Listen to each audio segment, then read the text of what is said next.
A mensagem de hoje: odres velhos não suportam vinho novo. Odres velhos não suportam vinho novo.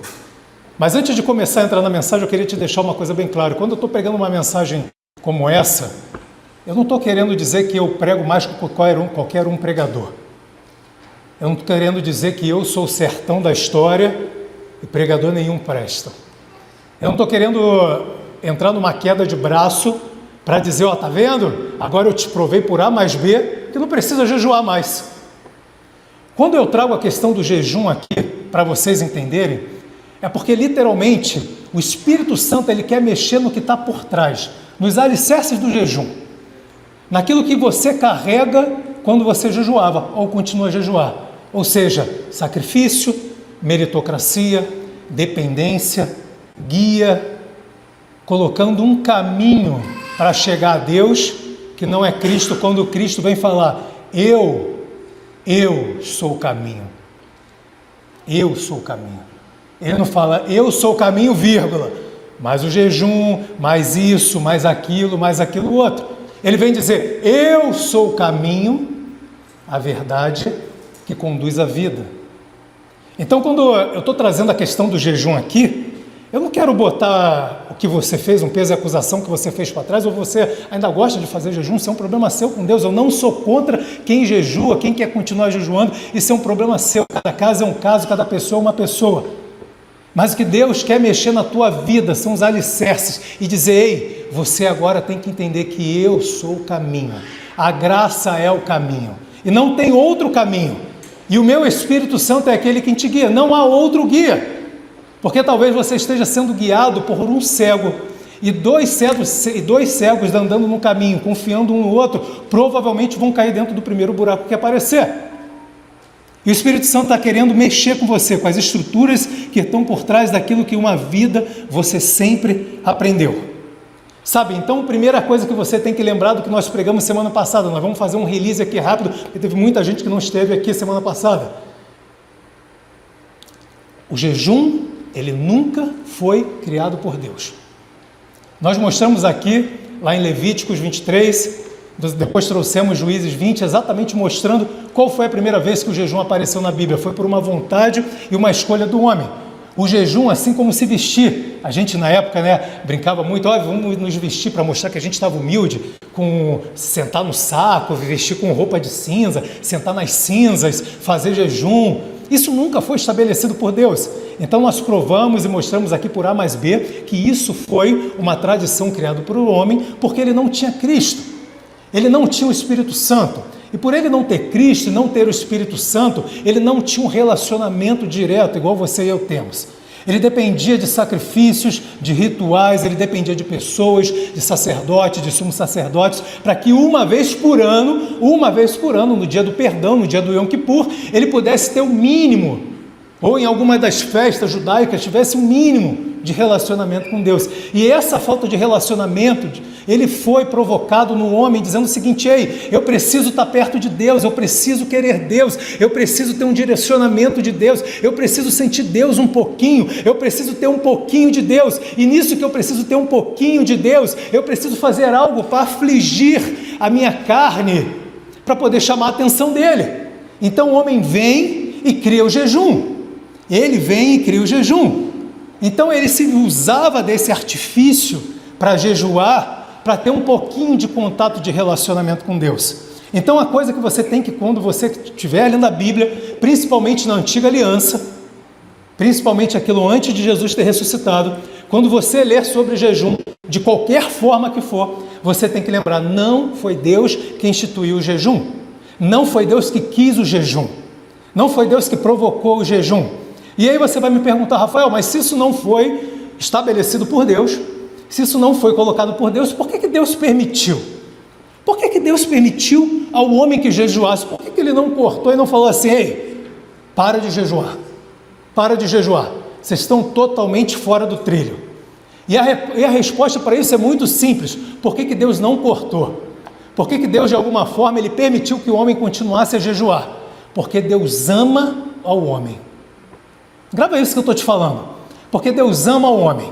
Então o jejum era o único, ou um dos únicos, ferramentas e linguajar que o homem conseguia ali estar perto, em rendição minimamente com Deus. Era uma forma que ele conseguia contristar o coração e estar minimamente perto com Deus. Então Deus, por homem, infelizmente, não entender esse relacionamento direto, e porque a gente tinha a lei que separava, a gente tinha a natureza pecaminosa que separava, o homem necessariamente ele cria um linguajar para tentar se comunicar com Deus. E Deus, porque ele é bom, Deus sempre foi bom. A natureza dele é boa, é perfeita e agradável. Por isso que as escolhas dele para a nossa vida são boas, perfeitas e agradáveis.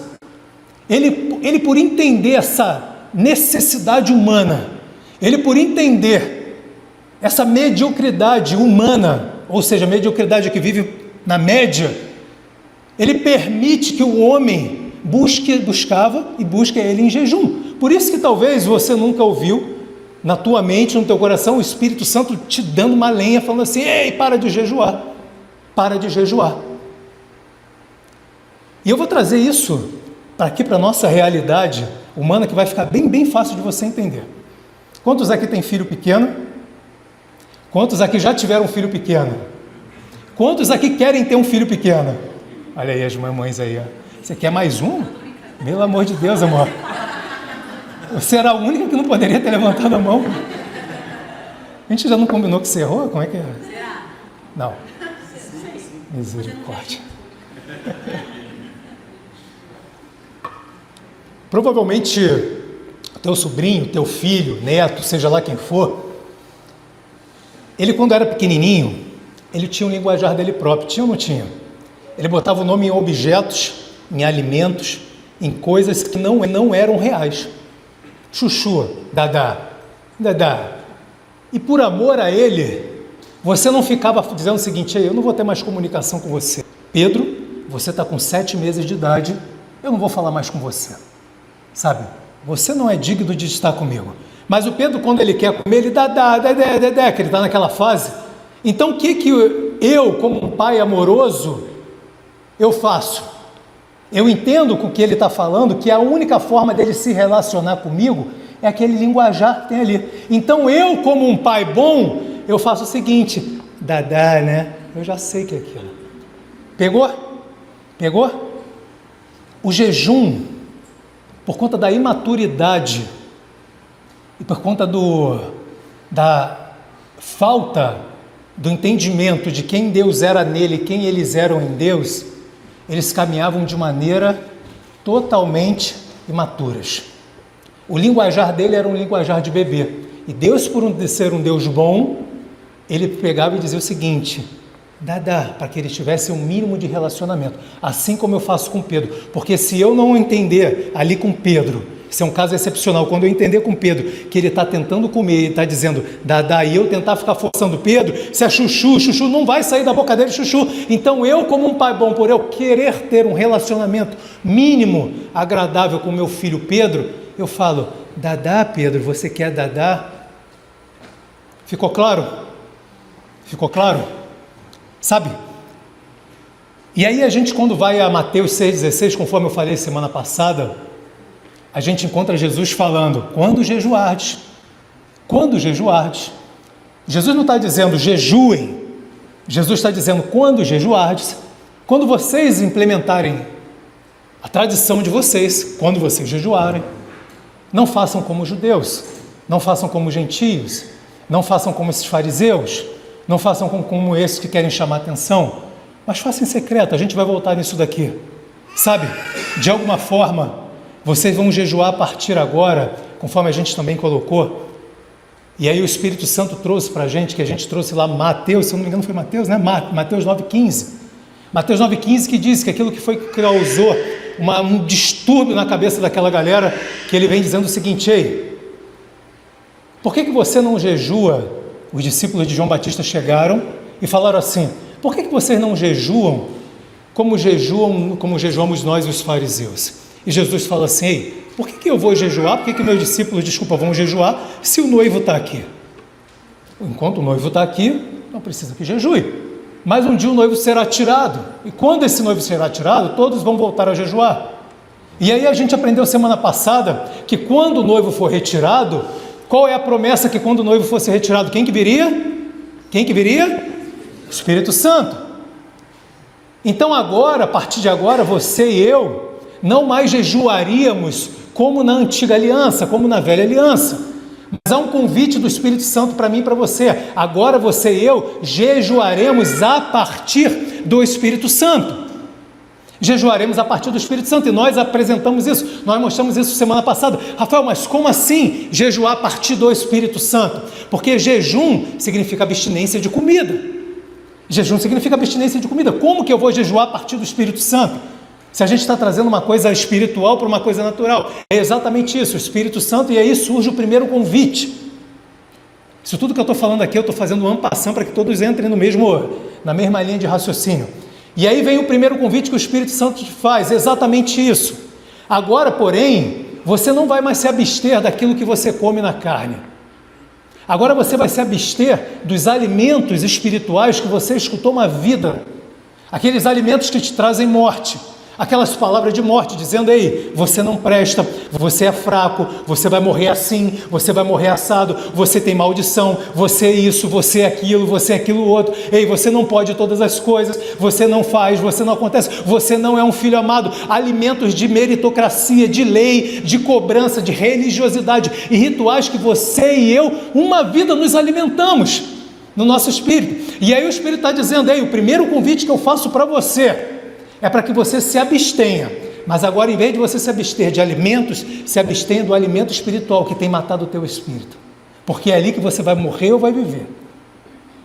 E o Espírito Santo está falando, e a forma de você combater isso, e a forma de você combater esses alimentos que vêm como dados inflamados de Satanás na tua mente todos os dias, dizendo que você não pode, dizendo que não vai conseguir, dizendo que você é um falido, dizendo que você vai morrer igual seu pai e sua mãe, é você na palavra confessando a palavra. Quando Satanás vem com uma palavra contra Jesus lá no monte, ele fala, ei, a palavra também diz isso. Quando a palavra de Satanás, porque ele usa a palavra para te tentar, ele usa a palavra para te dizer, ei, não é bem assim que funciona. Não é bem assim que funciona. Você não escutou fulano de tal pregando? Aceite essa doença que está em você. E enquanto a igreja, você e eu não nos levantarmos para manifestar Cristo, as obras do inferno vão ser manifestas e a gente vai ser engolido 24 horas pelo inferno. A gente tem que começar agora a jejuar no Espírito, botando essas vozes que Satanás coloca na nossa mente e no nosso coração para fora, e a única forma de você botar essas vozes para fora é você lançando a palavra, confissão de fé, confessando aquilo que a palavra te garante que é o meu e é o teu respeito. O segundo convite que Deus te fez, o que o Espírito Santo te fez semana passada, é falando, ei, você quer viver mesmo em picos de intimidade? Porque a verdade é, quando você e eu jejuávamos ou jejuamos, 99,99999% das pessoas quando jejuam, é porque elas querem mais da presença de Deus, é porque elas querem sacrificar, é porque elas querem queimar algum tipo de maldição hereditária, elas querem buscar uma cura, elas querem buscar uma libertação, ela quer ter um relacionamento com Cristo, ela quer ter algum encontro com Cristo sobrenatural, ela quer sair do passo que ela está hoje e ela quer ir para um passo maior de relacionamento com Cristo. Ela quer ir para um passo maior. Quando você jejuava ou jejua, não é assim? É porque você quer estar mais em contato com Cristo de alguma forma, não é isso? E aí o Espírito Santo vem te perguntando o seguinte, ei, por que você quer me ter somente enquanto o jejum, se eu já estou disponível a vida inteira para você? Para que você quer me ter somente com picos ou gatilhos, se eu agora quero que você me tenha, me sinta e transborde de mim durante todo o dia? Sabe, Deus quer, o segundo convite que o Espírito Santo te faz, saia de picos, saia de gatilhos e viva constantemente rendido, mergulhado, afundado, consciente daquilo que você carrega, porque a gente só é consciente daquilo que a gente carrega, essa é a verdade, nós fomos ensinados assim, enquanto estávamos no período de jejum. Enquanto eu estou no período de jejum, uau, estou lá em cima, vou bombar, caiu o período de jejum, vou lá embaixo, então eu preciso de um novo jejum, vi uma estria espiritual, um drogado espiritual, aí eu volto de novo. Acabou o jejum, porque você tem limite na tua carne, você não aguenta muito, então você volta de novo. Aí você volta, parece a montanha-russa do Hulk, lá na Disney. Vai e volta, vai e volta.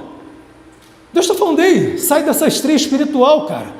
Seja consciente, e a forma de você ser consciente, Paulo traz a solução, é você andar, viver constantemente no Espírito.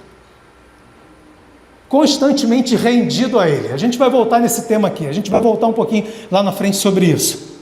Então Deus te traz esses dois convites, e hoje a gente começa o terceiro convite. E o terceiro convite é o jejum a partir do meu espírito. É você agora se abster dos pensamentos que você, com religiosidade, com rituais, com tudo, você implementou para a tua vida. Agora não é mais você parar somente, o primeiro passo é bloqueie com a palavra, lançando a palavra, os pensamentos que vêm como dados inflamados na tua mente.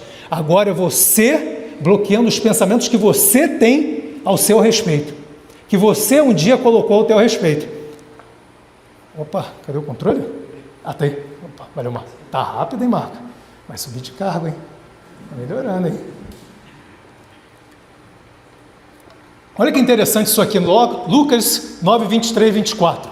E dizia a todos, se alguém vir após mim, negue-se a si mesmo e tome cada dia a sua cruz e siga-me. Porque qualquer que quiser salvar a sua vida, perdê-la. Mas qualquer que queira por amor de mim, perder a sua vida, a salvará. Deixa eu ver se eu estou no mesmo barco aqui que vocês. Quantos já escutaram isso daqui? Já participaram de congresso de oração que viu um cara às vezes carregando a cruz atrás de Cristo? Alguém? Ainda bem que só 3, né? Eu sou o 4. A gente viveu uma vida dizendo o seguinte, ei, eu preciso pegar minha cruz, sabe? Com orgulho, eu vou vir após Cristo. Ainda tinha a imagenzinha, sabe, de Cristo olhando para trás assim, ó. Agora é a tua vez de carregar a cruz, né? A palavra ali, quando a gente entende que Cristo fala assim, ei, quem quiser vir após mim, negue-se a si mesmo, tome a tua cruz. A cruz é um objeto de morte, correto? Correto? Representa a morte, correto? Cristo está dizendo o seguinte, ei, pega tudo aquilo que te faz morrer, tudo aquilo que, sabe aqueles alimentos ruins que vem na tua mente, que a gente acabou de falar de meritocracia, de lei, de conquista própria, de autojustificativa, de autojustificação, pegue isso e venha após mim. Pegue isso, tome isso e venha após mim, porque só em mim você vai encontrar vida. É só em mim que você vai encontrar vida. E aí ele vem reforçando no versículo seguinte. O que ele quer dizer sobre isso? Ele vem dizendo o seguinte, aí, porque qualquer que quiser salvar a sua vida, perdê-la. Aí a gente vê um monte de mártir dentro da igreja. Sou eu, Jesus, igual Pedro. Antes do galo cantar, fica tranquilo que eu nunca vou te negar. Todos podem te abandonar, mas aqui, ó, eu não. Eu sou o cara, eu jejuo, eu faço, aconteça, eu dizimo, eu sou o primeiro a chegar na igreja para servir. Os meus filhos e eu, seja lá quem for, nós nunca nos contaminamos com nada. Rapaz, eu nunca xinguei um palavrão, eu sei lá, eu nunca cantei um Ave Maria, eu nunca fiz... E aí Jesus vem dizendo o seguinte, ei, porque que qualquer que quiser salvar a sua vida, a vida... A gente tem bios, lembra disso? Nós temos a bios, que é essa vida aqui. Nós temos psique, que é traduzido por vida. E nós temos zoe. Adivinha qual é a palavra que está ali? Adivinha qual é a palavra que está ali na vida? Alguém chuta? Ali é psique. A palavra vida ali é psique. Jesus está falando assim, ei, qualquer que quiser vir até mim, você vai ter que perder, ó, a tua psique para mim, ó. Você vai perder tudo aquilo que você pensa, que um dia que você pensou que você era suficiente, meritocrata, que você poderia fazer alguma coisa para poder se justificar diante de mim, que alguma coisa, sabe, o seu melhor louvor, a sua melhor pregação, o seu melhor servir, sabe, me comoveu. Uau, estou aqui de cima, ó, aplaudindo você, porque você é muito bom no que você faz. Jesus está dizendo o seguinte, ei, se você quiser vir após mim, e salvar a sua psique, salvar a tua vida, você vai perder a tua psique por amor de mim. Se você quiser salvar a tua vida, Se você quiser salvar a tua vida, você vai ter que perder toda a religião, toda a religiosidade, tudo aquilo que um dia você conduziu, tudo aquilo que de alguma forma você e a religião colocou na tua mente, dizendo como se fosse Jesus e mais você. E Jesus está dizendo aí, é Jesus e Jesus, por você. Não é Jesus mais você, sou eu por você. É totalmente diferente. Então quando Jesus vem te convidar, se alguém vier após mim, negue-se a si mesmo, negue tudo aquilo que você um dia pensou de meritocracia, de lei, dizendo o seguinte, eu sou suficiente para estar diante de Deus. Negue-se, entregue a Ele, porque Ele tem a vida, se renda a Ele, se coloque nele, porque qualquer que quiser salvar a sua vida, perdê-la, mas qualquer que por amor de mim perder a sua psique, salvará. Porque qualquer que salvar, só fazendo uma correção, qualquer que quiser salvar a sua vida, ali é bios, perdê-la, mas qualquer que por amor de mim perder a sua psique, salvará. O que Jesus está te convocando foi o que exatamente que a religião, ela te colocou para um resto da vida, totalmente diferente, tudo ao contrário. Quando a gente foi doutrinado dizendo é verdade, eu preciso salvar, eu preciso, sabe, eu, não, ele está dizendo aí, perca a sua vida. Mas ao mesmo momento que você vai perder a sua vida, não é através de seus esforços, é perdendo a sua psique, a sua mente, a sua religiosidade para mim. E aí a gente vai, coloca para mim por favor, não, deixa Marquinhos, deixa, Romanos 12, 2, e aí a gente vê Paulo corroborando com isso, ele diz, não sejais conformado com este mundo, mas sede transformado pela renovação do vosso entendimento, para que você experimente qual é a boa, perfeita e agradável vontade de Deus. Paulo vem depois corroborar aí, se você quiser aproveitar e absorver qual seja a boa, a perfeita vontade de Deus, seja transformado a cada dia na tua mente, cara. Isso a religião não pode fazer. O único que pode fazer isso se chama Jesus Cristo. E você querendo sair da tua posição de entregar coisas para Deus, e o que Ele quer é somente rendição da tua alma, do teu coração, do teu espírito. E aí, para poder de alguma forma dar um nó na cabeça dessa galera, moça, você conferiu ali para mim se ali é bios mesmo na primeira, psique, então são as duas psique, então melhor ainda, você perde as duas psique para Deus, né?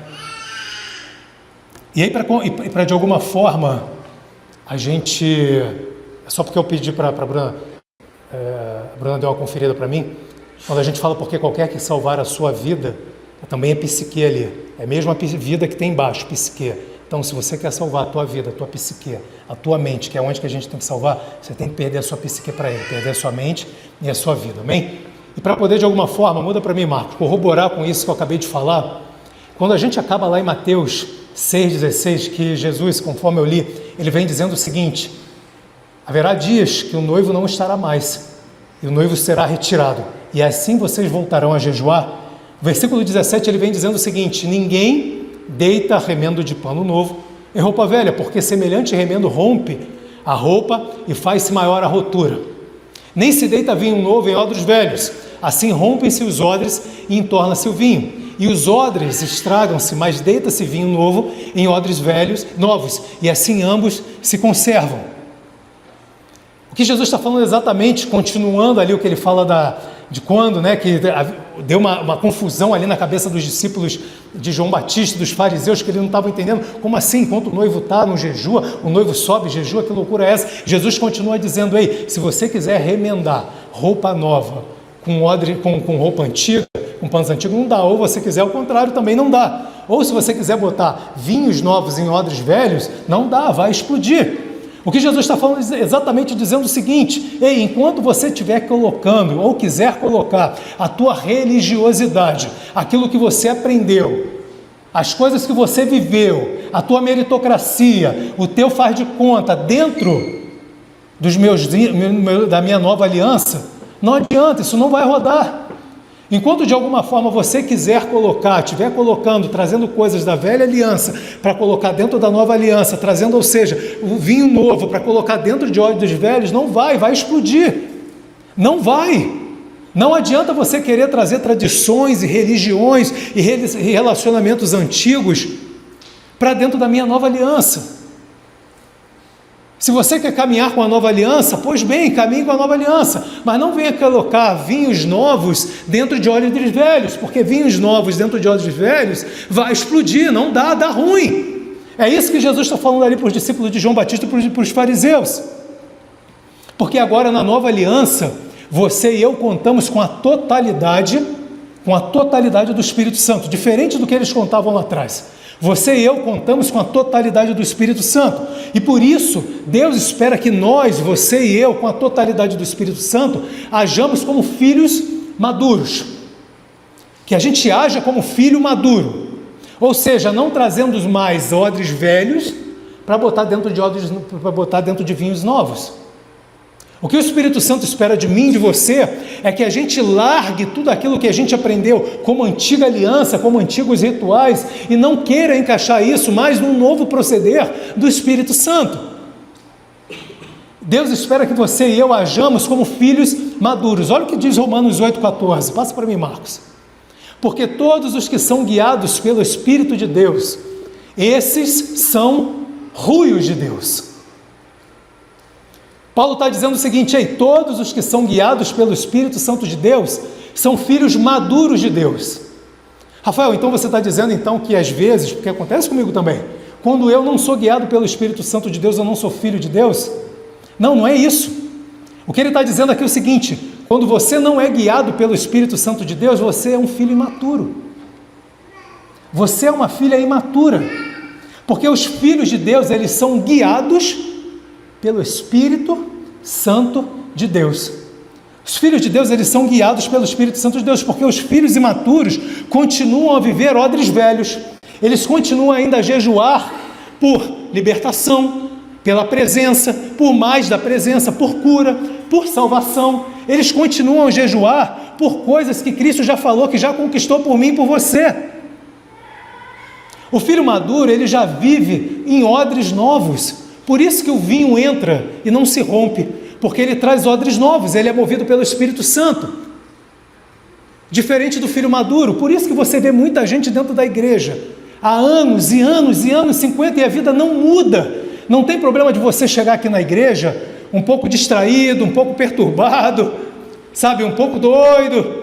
O problema é passar 1, 2, 3, 4, 5, 6, 7, 10 anos e a tua vida não mudar em nada. Será que você não tem trazido odres velhos para poder colocar vinho novo? Isso se rompe, não adianta. Os vinhos, eles vão passar por esses odres, pelas rachaduras. E o Espírito Santo está dizendo: os filhos maduros são guiados pelo Espírito Santo. Eles são guiados pelo Espírito Santo, porque na sua mente eles já entenderam que eles não precisam ficar mais jejuando, pedindo cura, libertação, salvação, mas da presença, porque quem pede isso são filhos imaturos. Os filhos imaturos, eles pedem aquilo que já está liberado. Os filhos maduros acessam aquilo que está liberado. Sabe, aquilo que para os filhos maduros é o ponto final, ou seja, os filhos maduros quando jejuam, imaturos quando jejuam, eles querem mais da presença, querem cura, querem libertação, ou seja, como ponto final. Os filhos maduros, aquilo que para os filhos imaturos é um ponto final, para o filho maduro é um ponto de partida. Grava isso que eu estou te falando. Aquilo que para o filho imaturo é o ponto de chegada, onde que eles querem chegar enquanto jejum? Eu quero mais da presença, eu quero cura, eu quero libertação. O filho maduro, aquilo é um ponto de partida, ou seja, ele crê que ele já tem tudo aquilo e ele parte dali para frente. Isso muda tudo. Isso muda tudo. Grava isso que eu estou te falando, porque isso vai mudar para sempre a história, talvez, da tua vida, dos teus negócios, da tua família, do teu ministério. Enquanto o filho imaturo, ele busca chegar num final, querendo cura, salvação, libertação, então ele usa de ritos, rituais e práticas. O filho maturo, ele parte da onde o filho imaturo parou. Ou seja, onde que o filho maturo quis chegar, é ali que o filho maturo parte. Ou seja, eu creio que eu já tenho cura, já tenho libertação, já tenho salvação, já tenho a presença. Então ele sai em vantagem. É por isso que não tem nada a ver se você é um crente de 1 ano ou de 50 anos, mas o quão consciente da presença você é. Se você é consciente da presença com 1 ano, 2 anos, 1 mês, 2 meses, seja lá o que for, e o cara está 50 anos dentro da igreja, e ele ainda não está consciente, e ele ainda vive como um crente imaturo, como um filho imaturo, trazendo odres antigos para receber vinho novo, ele vai continuar 100 anos até que Jesus volte, continuando perdendo vinho, enquanto aquele cara que chegou com 1 mês, está como vinho novo, ele está recebendo vinho novo, com odres novos, porque ele já captou a mensagem, ele já entendeu que aquilo que para o filho imaturo é um ponto de chegada, para ele é um ponto de partida. Uau, ele vai voar, ele vai romper em fé. Isso faz toda a diferença, isso muda tudo. Sabe o que Deus quer de mim e de você? É que a gente viva em rendição diária, 24 horas, independente de jejum, que isso seja uma consciência sua, que você carregue um jejum espiritual, ou seja, 24 horas em jejum, 24 horas em jejum, ou seja, na tua mente, conhecendo e reconhecendo aquilo que você carrega, quem você é nele, quem ele é em você. Sabe, Deus quer maturidade. Quando a gente vai em Efésios 4,13, coloca para mim, Marcos, por favor. Olha a revelação que Paulo tem do Espírito Santo. Ele está falando aqui de uns dons ministeriais, mas olha qual é a vontade do Espírito Santo. Até que todos alcancemos a unidade da fé, de todo o conhecimento de Deus, ou seja, que nós sejamos unidos na fé, o que a gente está tratando aqui, ó, um corpo único, unidos em fé, e cheguemos à imaturidade, cheguemos à maturidade, atingindo a medida de plenitude de Cristo. Todo pai sonha que o filho seja maduro.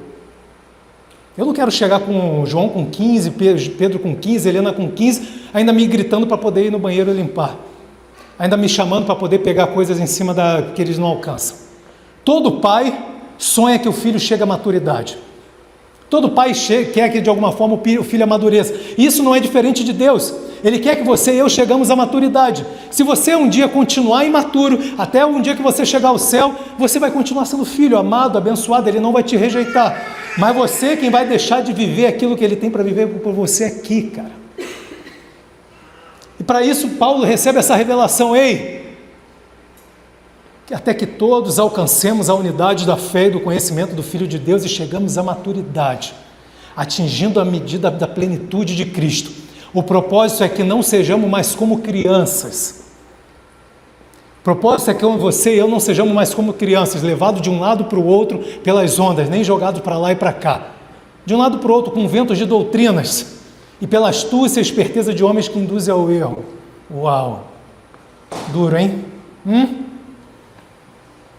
Ainda bem que não foi eu que falei, que senão... Essa palavra é muito forte, essa palavra choca.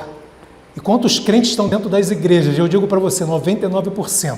Vão lá por conta de show, de cantores, de coach, vão se reunir, não sabem nem o que estão fazendo lá, não tem o mínimo de comunhão, não tem o mínimo de relacionamento, não sabem nem o que é a diferença de Velho e Novo Testamento, não sabem nem o que estão fazendo lá, não sabem nem por que jejum.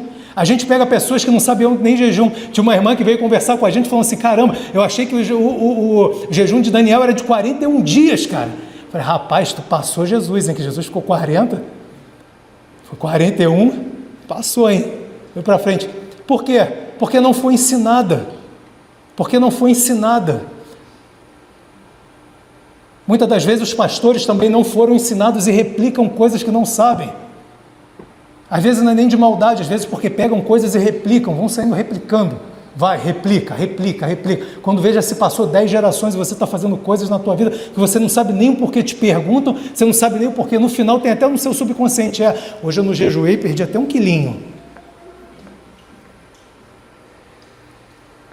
Sabe, o Espírito Santo ele quer tratar com gente maduras, porque pessoas maduras alcançam coisas que pessoas imaturas não alcançam. Pessoas maduras alcançam coisas que pessoas imaturas não alcançam. Grava isso que eu estou te falando. Sabe, o filho maduro, ele não jejua mais para ter a presença. Eu jejuava sim. Senhor, eu quero mais da tua presença. Eu quero mais da tua presença, mas em Atos, a palavra diz que nós fomos cheios do Espírito Santo, da plenitude do Espírito Santo. Nós vivemos a plenitude do Espírito. Se a gente tem a plenitude do Espírito, como é que você vai jejuar para ter mais daquilo que você já tem a plenitude? Efésios 1, 13 e 14 diz que nós já fomos selados pelo Espírito Santo, Ele habita em nós. Essa é a segurança que nós temos, que a plenitude já habita em nós. Então você não precisa mais jejuar para ter mais da presença de Deus. Você precisa crer e manifestar mais da presença de Deus, estar consciente daquilo que você já tem. É totalmente diferente. O Espírito Santo, e como é que eu faço isso? Vivendo a palavra, confessando a palavra. A gente vai lá no finalzinho, a gente vai explicar o que é isso, para trazer em termos práticos. Sabe, pare de jejuar para buscar mais da presença de Deus. Isso o filho maduro, imaturo, ele busca. Só que você hoje, e a partir de semana passada, né, já começou a crescer em maturidade, você, aquilo que para o filho imaturo ele busca a presença, que é o ponto final, para você já é o ponto de partida, você já crê que você já tem a presença. Então é dali para frente, é dali avançando, porque você tem o Espírito Santo em você como selo, e esse selo não é até o próximo pecado, não é até o próximo erro. A palavra diz que você foi selado até o dia que Jesus vier me buscar e te buscar. Sabe, a partir de agora, os filhos maduros não mais precisam buscar direção através do jejum, precisam jejuar para ter direção de alguma coisa. Quando a gente vai a João 14,6 e João 14,26, o Espírito Santo diz, Jesus disse que Ele enviaria o Consolador, e o Espírito Santo nos guiaria e nos ensinaria todas as coisas. Você tem o melhor dos guias dentro de você, mas sabe por que você jejua para ter a direção, certo? Porque você e eu somos muito palpáveis. É muito mais fácil a gente jejuar e está no controle da situação, aonde que no fim do jejum eu vou ter a resposta, ou é para a direita ou para a esquerda, do que você começar a ativar o Espírito Santo, que é pela fé dentro de você, para que você realmente escute a voz dele, falando no teu espírito e dizendo, ei, é para a direita ou para a esquerda, você tem que seguir, aí não tem falha.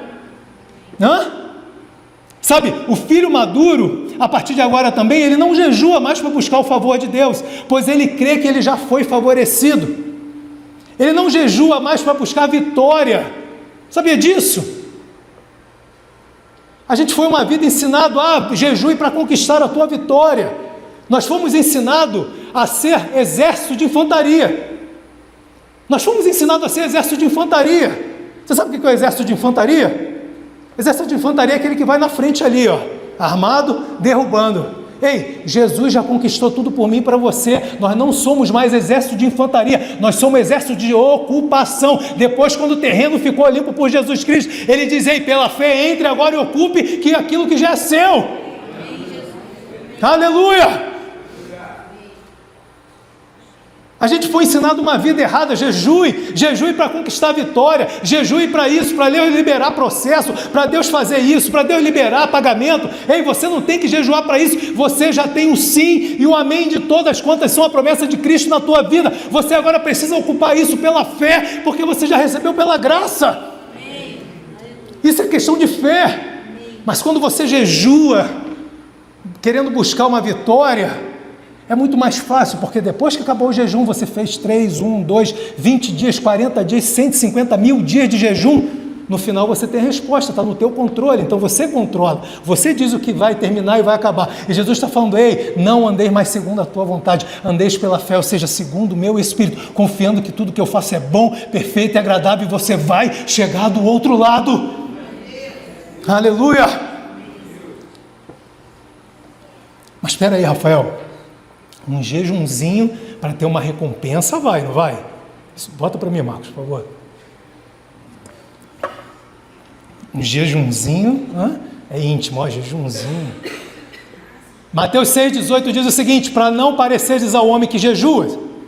Essa é a mesma passagem que a gente falou lá atrás. Quando Jesus fala assim, ó, quando jejuardes, você lembra disso?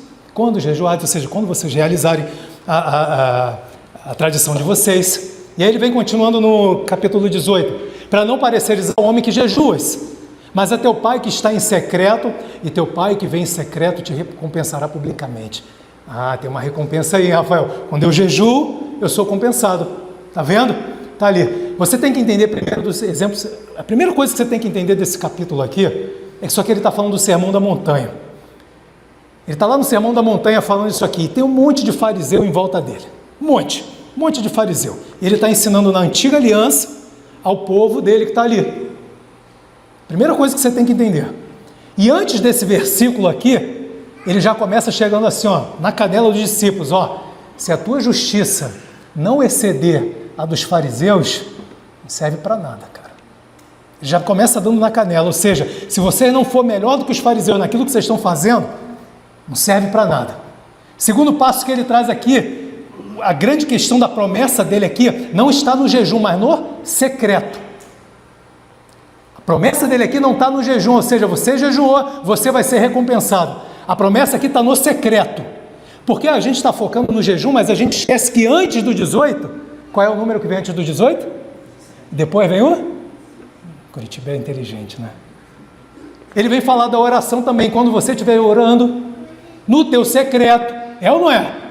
E lá na frente ele vem também falar, quando você der uma esmola, se a tua mão direita faz, a tua esquerda não precisa saber, faz em secreto. A grande questão aqui, o que Jesus está ensinando para mim e para você, não é que quando você vai jejuar ou orar, ou seja lá o que for, você vai ser recompensado. Oh, olha aqui, está vendo uma cenourinha para você. Não, ele está falando para você o seguinte, preste atenção, não seja como os fariseus, porque os fariseus, eles sabem e eles seguem a lei mosaica. Eles querem ser justificados não pela fé, não por mim, eles querem ser justificados pelas obras. E essas obras, segundo os fariseus, não podem estar escondidas. Eles precisam mostrar para o mundo que eles amam as viúvas, que eles dão, que eles fazem, que eles acontecem. E todos precisam bater palma para ele. Aí Jesus fala, ele já tem a recompensa deles.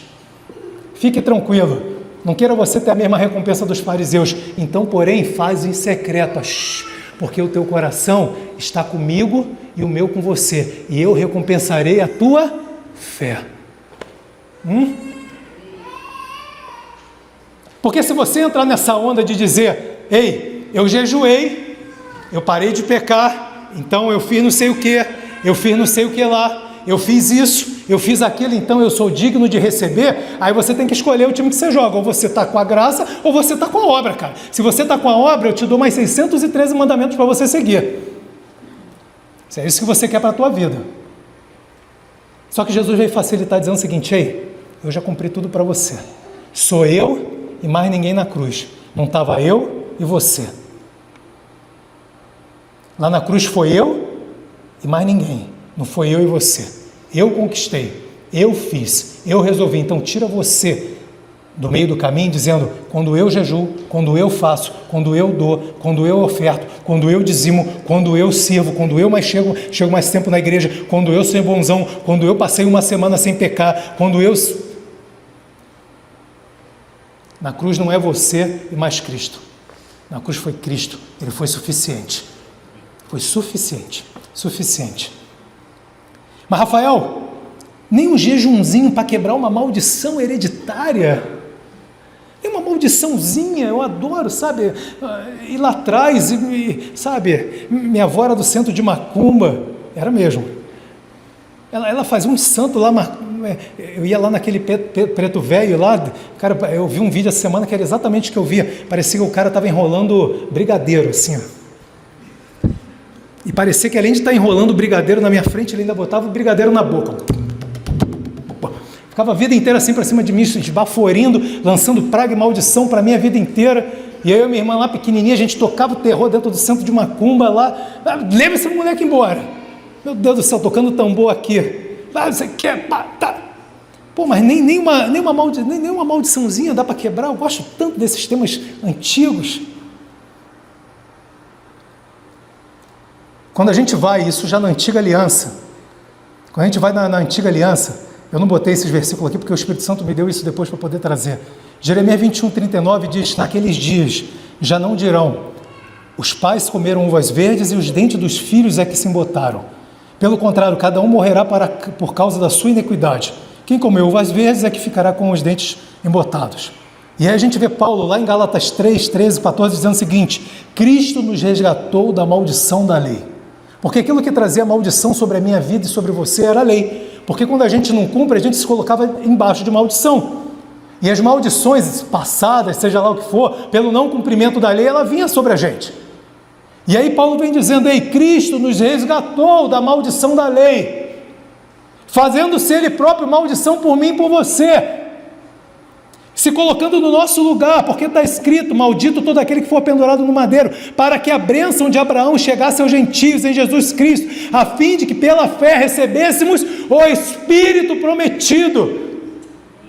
Então, não cabe jejumzinho para maldição hereditária. Deixa eu te falar uma coisa, é impossível, porque Paulo tem uma revelação, se eu não me engano, aos Efésios, ele escreve isso, que você e eu estamos assentados com Cristo em regiões celestiais. Lá não entra maldição hereditária. Onde você e eu estamos assentados, só transborda a bênção, só tem bênção, vitória, cura, libertação, transformação, caráter novo, fruto do Espírito, família abençoada. Nenhum mal há mais contra mim, contra você, contra teu negócio, contra a tua família, porque você e eu estamos em Cristo.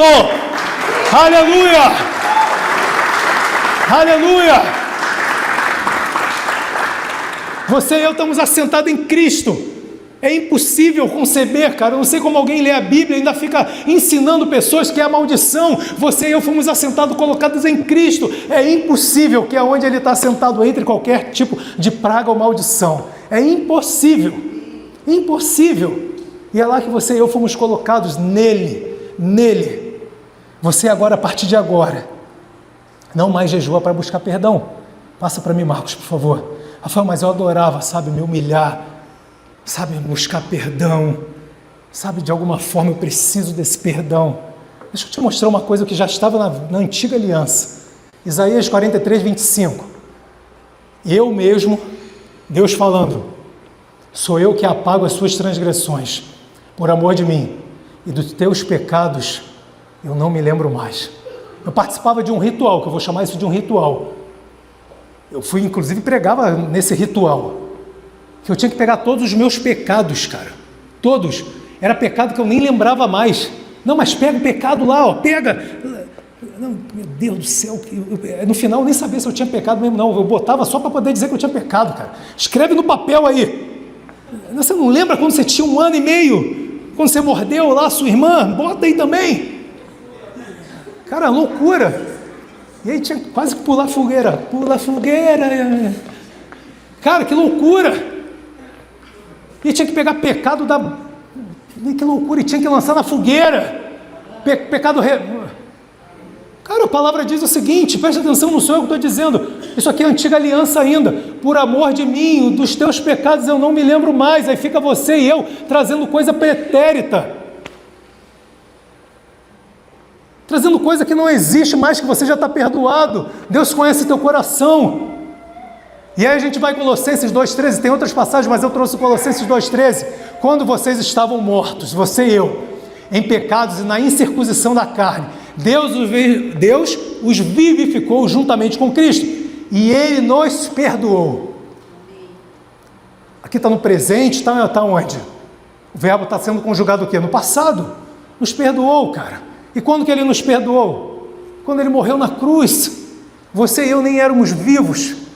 Você é perdoado, cara. Se você tem Cristo, a natureza pecaminosa foi arrancada de você, você está perdoado em Cristo. Não deixe mais o pecado querer te parar. Mas Rafael, mas o pecado está vindo, você vai declarar: ei, agora eu sou justiça de Deus em Cristo. Quando você estiver diante de um ato pecaminoso, prostituição, lascívia, dar volta em alguém, sei lá, maltratar teu cônjuge, seja lá o que for, você vai declarar: ei, eu sou justiça de Deus em Cristo Jesus, cara. Eu sou justiça de Deus em Cristo Jesus. Você resolve a questão do pecado, não declarando o pecado, mas dizendo a tua identidade, quem você é em Cristo. Quanto mais você declara sobre o pecado, mais o pecado ele tem domínio sobre você. Quanto mais você declara: eu sou justiça de Deus em Cristo, eu estou assentado em Cristo Jesus, e o Satanás e o diabo não pode me parar, mais você vai enchendo a tua identidade conforme a tua identidade é nele. Você não combate o pecado com o pecado, você combate o pecado com Cristo. Você combate o pecado com Cristo, reforçando a tua identidade nele. A partir de agora, você não mais jejua para se santificar. Essa teve até um glória lá atrás. Profeta de Deus, essa menina. Você não mais jejua para se santificar. Você não precisa mais jejuar para se santificar. Essa aqui vai pegar no calo de muita gente, hein? Passa para mim, Marcos. Olha o que está escrito. Olha o que Jesus falou. Olha isso. Olha isso aqui. João 17, 19. Isso aqui não tem doutrina, não tem interpretação. O que eu estou trazendo para você, eu falei na semana passada, é como se a gente estivesse fazendo um estudo, literalmente, de teologia, dentro, né, com culto, óbvio, dentro do culto de domingo. E a favor deles, isso aqui é Jesus, e a favor deles, eu me santifico a mim mesmo, para que eles também sejam santificados na verdade. Rapaz, como é que ninguém nunca leu isso aqui para você? Como é que você nunca leu isso aqui na Bíblia? Como é que a gente passou uma vida, jejuando para me santificar? A palavra está clara. E a favor deles eu me santifico a mim mesmo, para que eles também sejam santificados na verdade. Você está entendendo que nem a tua santificação dependeu de você? Isso dependeu de Cristo. Ele se santificou para te fazer santo.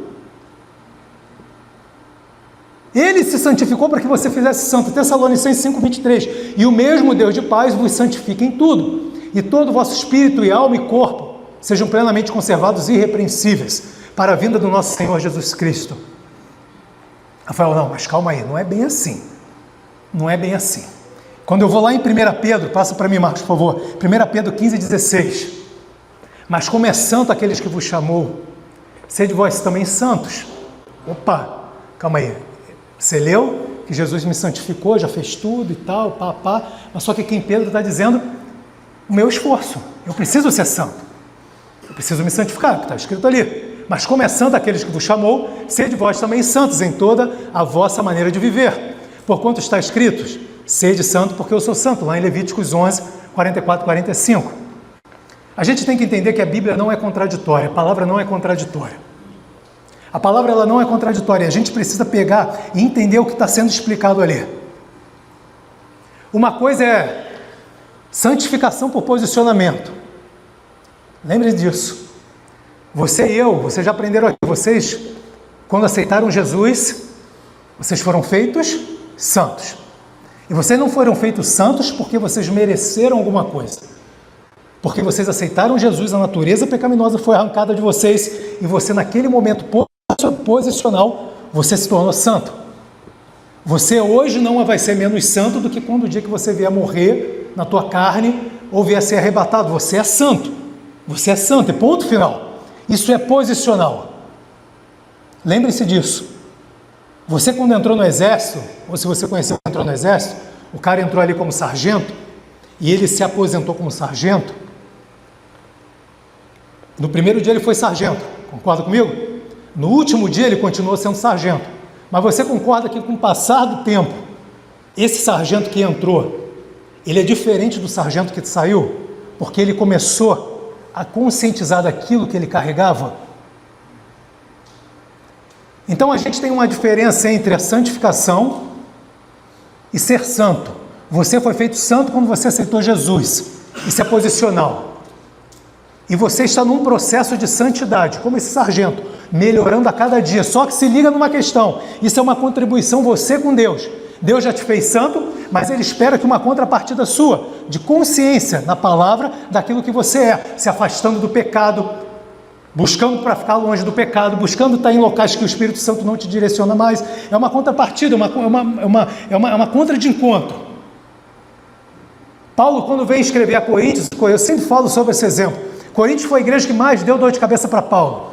Igreja voltada em prostituição, em adoração a ídolos, trazendo coisas... Cara, só complicação. E quando você vai lá em 1 Coríntios, ele começa aos santos, aos amados. Porque essa é a tua identidade. Quando você estiver fraco, estiver para pecar, estiver errar, você vai lembrar, ei, eu sou justiça de Deus, eu sou santo, porque posicionalmente a natureza pecaminosa foi retirada de mim. E isso não dependeu do meu esforço, mas eu sou santo porque Ele me fez santo. E na parte que passa o dia a dia, que Ele busca que você, num processo de santificação, é o que Pedro está falando. Ele fala assim, ei, dia após dia, você vai viver naturalmente porque você é santo, num processo de melhora contínua. Mas se liga numa coisa, você só pode viver nesse processo de melhora contínua porque um dia você foi feito santo. Porque se Ele não tivesse feito você santo, esse processo de melhora contínua era enxugar gelo. Pegou aí? Por você ter sido feito santo, Esse processo de melhoria contínua é possível. Agora, se você entender que você não é santo, todo esse processo de melhoria, que o Espírito Santo te ajuda 24 horas, é igual enxugar gelo, porque esse processo só é possível a partir do processo primário, que é o processo que Ele te fez santo. E por isso, a partir de agora, os filhos maduros não precisam mais jejuar para sacrificar. Os filhos maduros agora, eles não jejuam mais para sacrificar. Hebreus 10, 12 diz o seguinte: mas quando este sacerdote acabou de oferecer para sempre, está falando de Jesus, um único sacrifício pelos pecados, assentou-se à direita de Deus. Eu botei as duas passagens ali.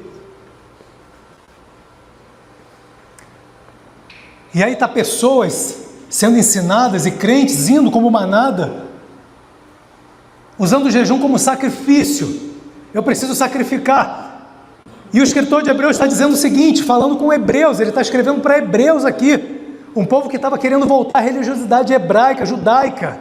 Ele vem dizer o seguinte: ei, mas quando esse sacerdote acabou de oferecer, está falando de Jesus, para sempre um único, é muita pretensão minha e sua, achar que qualquer coisa que eu possa sacrificar na minha casa, no meu tempo, no meu dinheiro, é maior do que o que Jesus fez, cara. É muita pretensão minha e sua. Ele está dizendo: ei, foi um sacrifício, de uma vez por todas. Foi um sacrifício. E isso é corroborado quando a gente vai a Apocalipse, salvo engano, 21, e Pedro também fala sobre isso. O cordeiro já estava pronto, sacrificado, antes da fundação do mundo. Antes da fundação do mundo, o cordeiro já tinha sido sacrificado. Você nem pensou ainda estar na terra, ser sido gerado. O cordeiro já havia sido sacrificado. O cordeiro já havia sido sacrificado. Então não tem o que você e eu falarmos em sacrifício. Porque quando a gente fala em sacrifício, a gente fala de obras. E aí a gente vai contra Efésios 2,8. Coloca para mim, Marcos. Porque pela graça sois salvos, por meio da fé. E isso não vem de vós, é dom de Deus. Não vem das obras para que ninguém se glorie. Rafael, mas isso aqui é graça para salvação. Não tem nada a ver. Às vezes é bom a gente fazer um sacrifício, sabe? A carne fica mais sensível. Preste atenção no seguinte. É muito ruim da nossa parte a gente banalizar a salvação. Como eu já escutei, eu estou falando isso porque eu já escutei. Líderes já vieram falar comigo: ei, a graça é para salvação, não é para agora. Ei, Romanos 8,32 diz o seguinte: se Ele deu o próprio Filho, como também não nos dará com Ele todas as coisas?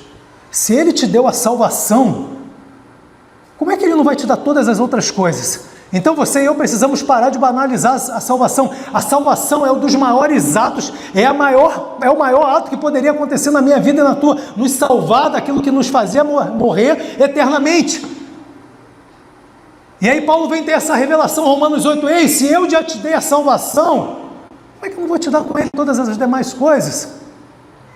Como é que eu não vou te dar com Ele todas as demais coisas? E é por isso que quando a gente vai a Mateus 9,13, Jesus está citando Oséias 6,6 aqui, ele diz o seguinte: ide, porém, e aprendei o que significa misericórdia quero, e não sacrifício, porque eu não vim chamar os justos, mas os pecadores ao arrependimento, porque eu quero a misericórdia, e não o sacrifício, de novo, Oséias 6,6, e o conhecimento de Deus mais do que holocaustos. Mas, Rafael, eu até botei ali, mas pastor,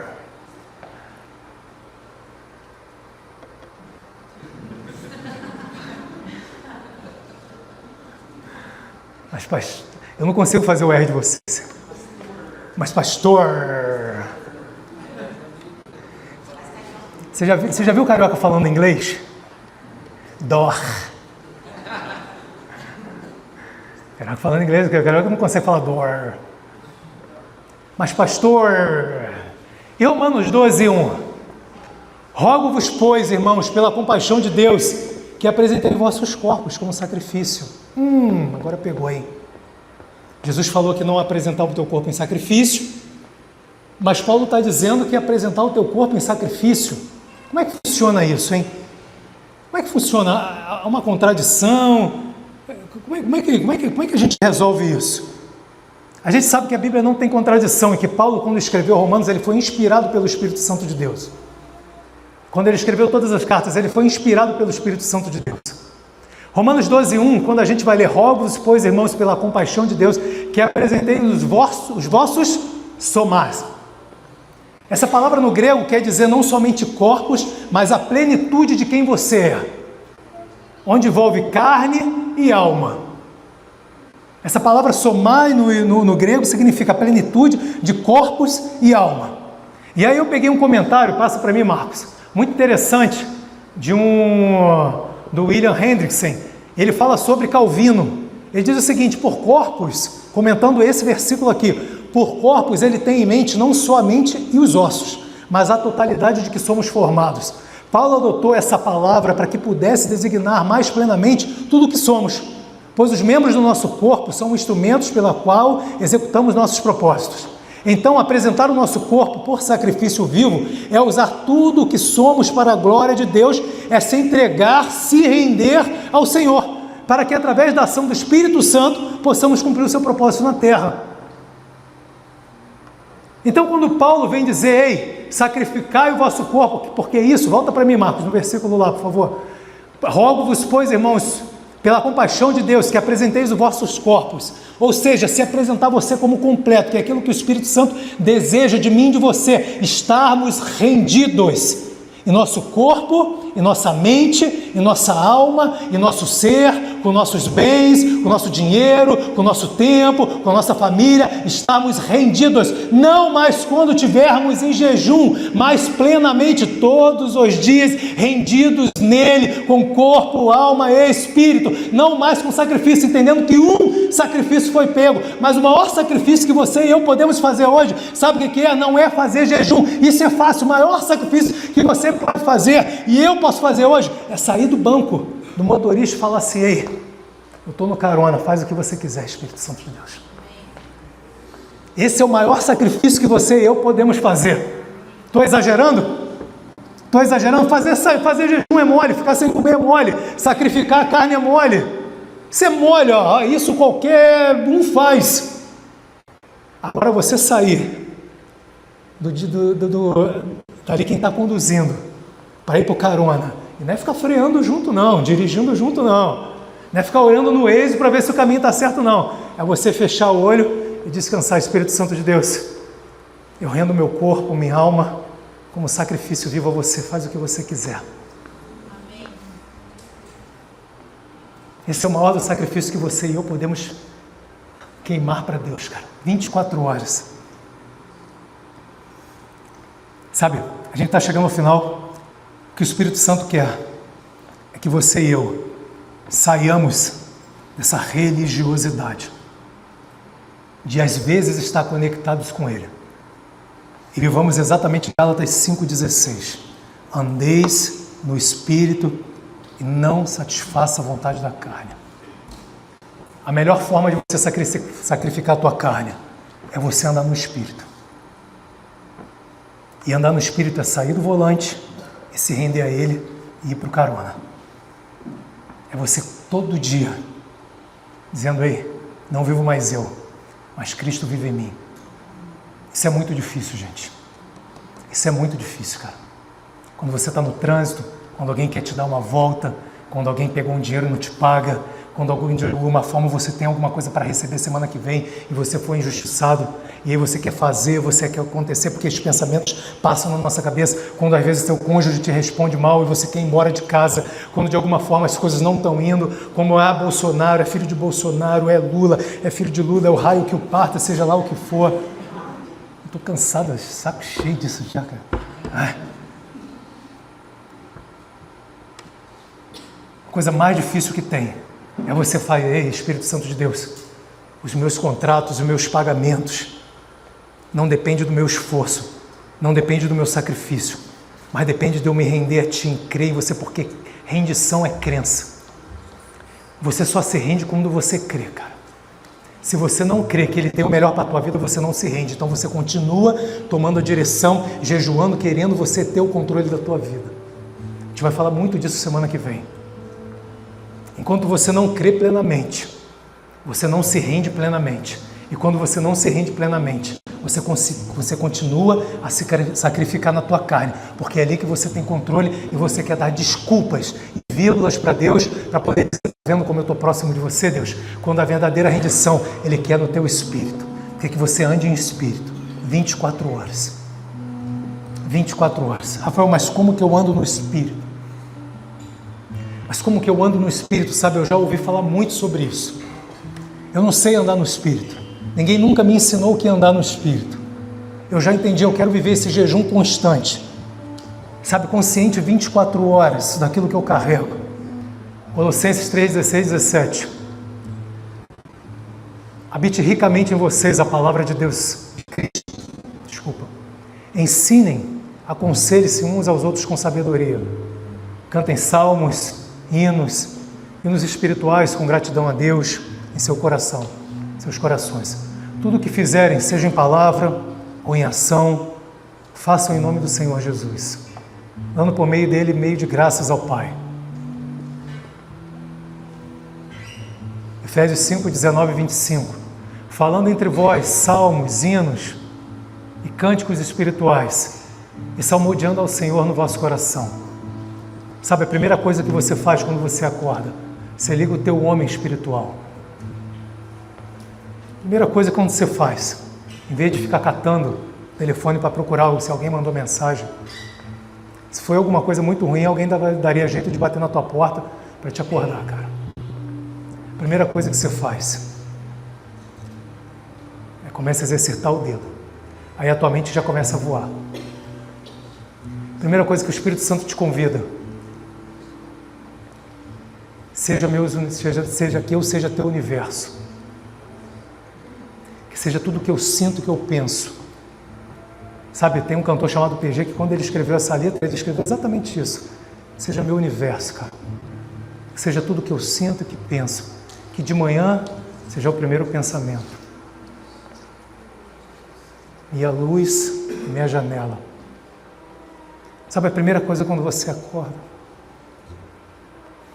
você fala: Espírito Santo de Deus, esse dia talvez está programado para ser o pior dia da minha vida, eu não sei como eu vou pagar a conta, eu não sei qual a decisão que eu vou tomar, o meu casamento está assim, o meu filho está assado, mas eu estou me rendendo, esse é o meu maior sacrifício. A minha carne quer tomar frente disso, quer tomar frente daquilo, a minha carne quer fazer isso, quer fazer aquilo. Eu quero sacrificar, eu quero jejuar para ter controle, mas eu escolho sair do banco que está conduzindo para ir para o carona. Porque eu sou um filho maduro, eu me posiciono como um filho maduro. Eu não quero mais partir buscando coisas. Eu quero partir entendendo que essas coisas já foram conquistadas e é dali para frente. Eu quero te entregar salmos e hinos quando eu acordar e dizer: Espírito Santo de Deus, bom dia. Me dá sabedoria, me dá inteligência, me dá sensibilidade. Espírito Santo de Deus, seja o primeiro na minha vida, seja meu universo. Espírito Santo de Deus, eu estou entendendo, está começando a fazer sentido, sabe? Eu quero perder a minha psique para você, me ensinar uma vida que eu deveria carregar minha cruz com esforço. Se eu quisesse ganhar minha vida, eu teria que fazer e acontecer, e eu aprendi que eu perco a minha psique para você. Eu perco a minha mente, tudo aquilo que de alguma forma, eu não quero mais trazer odres antigos, eu quero trazer odres novos, porque você está derramando vinho novo. Eu não quero que nenhum dos vinhos se perca, mas aquilo que você tem derramado, eu quero viver da tua plenitude, eu quero manifestar a tua plenitude, da tua cura, da tua salvação, da tua libertação, dando sempre graça por tudo ao nosso Deus e Pai, em nome do nosso Senhor Jesus Cristo, sujeitando-vos uns aos outros ao temor de Deus. Vós, mulheres, sujeitai-vos aos vossos maridos, como ao Senhor. Maridos, ame as tuas mulheres como Cristo, como eu amei a igreja. Essa é a melhor forma de você andar no Espírito de maneira prática.